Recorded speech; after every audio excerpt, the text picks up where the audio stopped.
আরে রাধা, তুমি এখানে?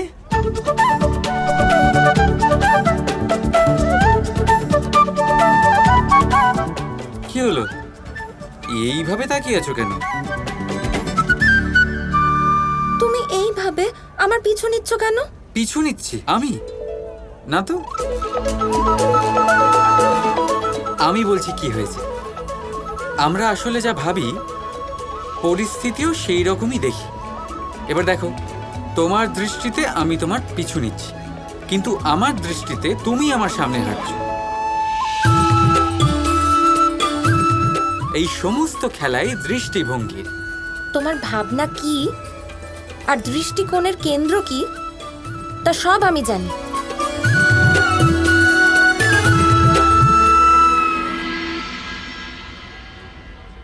তাও তুমি আমার সত্য বাবাকে জানাওনি কেন?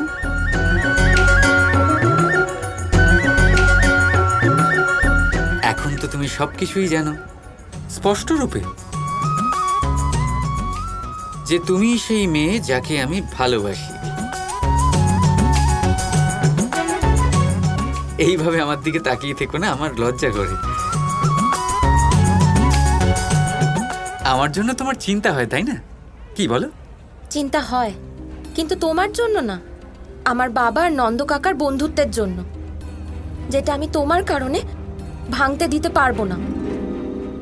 চিন্তা হয় সত্য বিশ্বাসের জন্য, মিথ্যে প্রেমের জন্য নয়।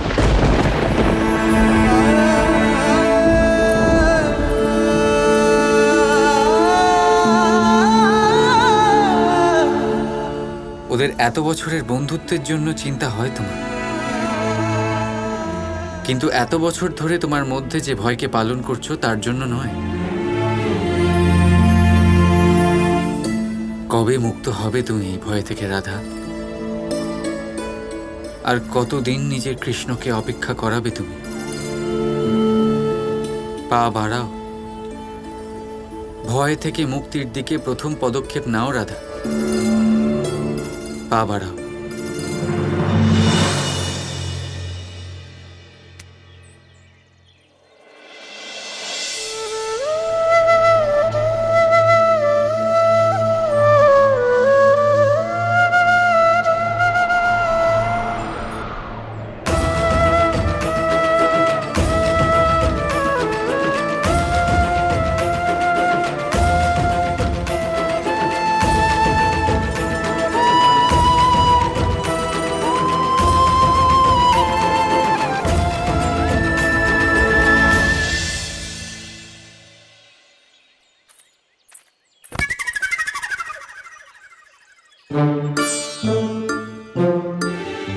নিজের গন্তব্যের থেকে দূরে যেও না রাধা।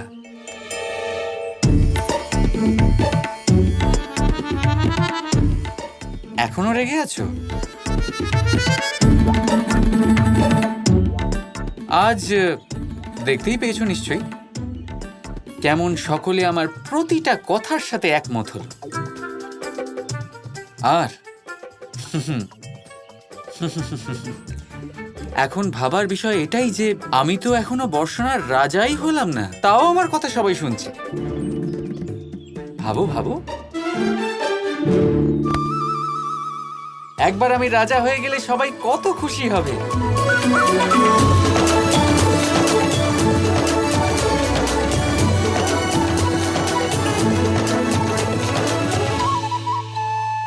কিন্তু এ তো অনেক পরের কথা। আগে তুমি আমায় এটা বলো যে আমার সাথে ওই দোলায় বসার জন্য তুমি তৈরি তো? এটা ভাবলে কি করে তুমি? এইভাবে।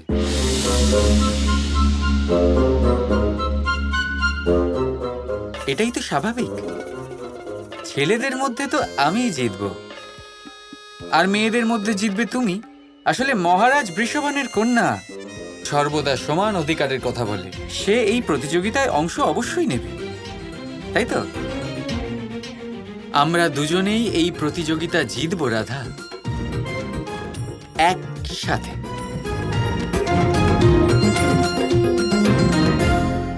হয়তো তুমি কারোর কথা ভুলে যাচ্ছ কৃষ্ণ।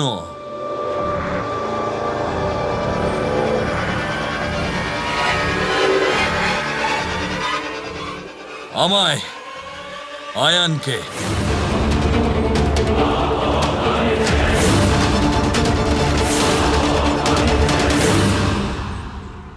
কি বড় ভাই, আপনিও না সত্যি প্রতিবার পাকা ধানে মই দিতে চলে আসেন।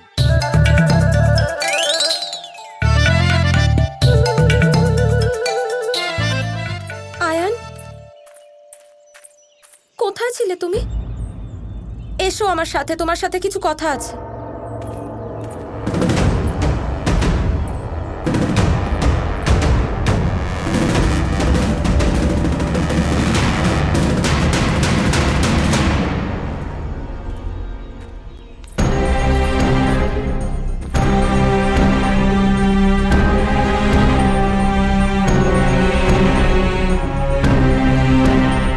কি হয়েছে রাধা? এমন কি গুরুত্বপূর্ণ বিষয়ে কথা বলতে চাও তুমি? আমি জানতে পেরে গেছি যে কৃষ্ণর আসল উদ্দেশ্য কি। আমি রাধাকে ভালোবাসি, ভালোবাসি, ভালোবাসি। কৃষ্ণ কৃষ্ণ আমাকে প্রেমিকা হিসেবে চায়।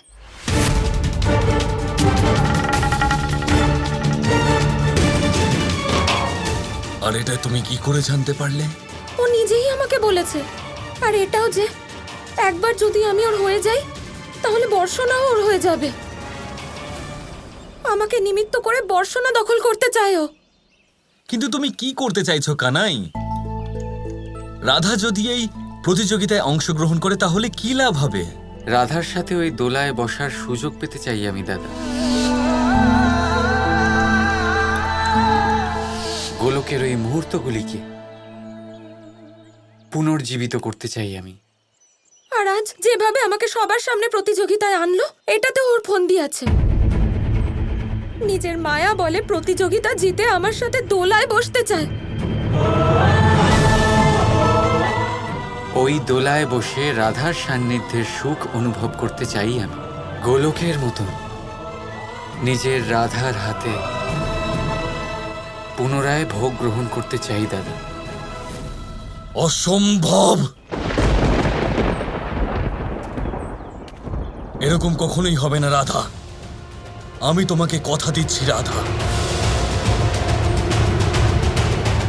তুমি ওই দোলায় নিশ্চয়ই বসবে, কিন্তু ওই কৃষ্ণ তোমার সঙ্গে থাকবে না। ওই ধূর্ত কৃষ্ণকে পরাস্ত করার পরে আমি আর তুমি একসাথে বসবো ওই দোলায়।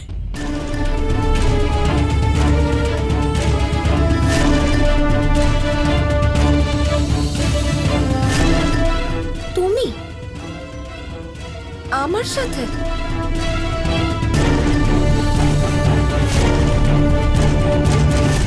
কেন? কোনো আপত্তি আছে তোমার? আমরা দুজন তো মিত্র রাধা, তাও বহু বছরের, তাই না? হ্যাঁ হ্যাঁ, তাই। যদি এইসব তুমি আমাদের বন্ধুত্বের জন্য করো তাহলে নিশ্চিন্ত থাকো, কারণ কৃষ্ণ নিজের মায়ার প্রয়োগ করতেই পারবে না, কারণ আমি ওকে করতে দেব না।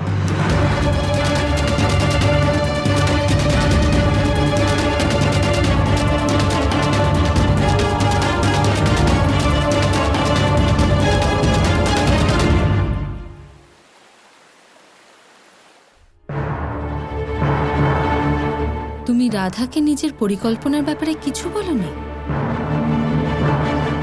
কত বুঝদার হয়ে গেছে আমার পুত্র।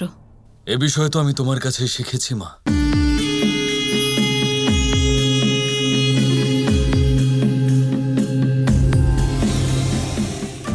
আমার পুত্র, তোমার আত্মবিশ্বাসে এটা স্পষ্ট বোঝা যাচ্ছে যে মহারাজ কংসর সাথে সাক্ষাৎ সফল হয়েছে। তাহলে বলো আমাকে, বলো ওই কৃষ্ণর থেকে মুক্তি পাওয়ার জন্য তোমার পরিকল্পনা কি? কৃষ্ণ কৃষ্ণ কৃষ্ণ কৃষ্ণ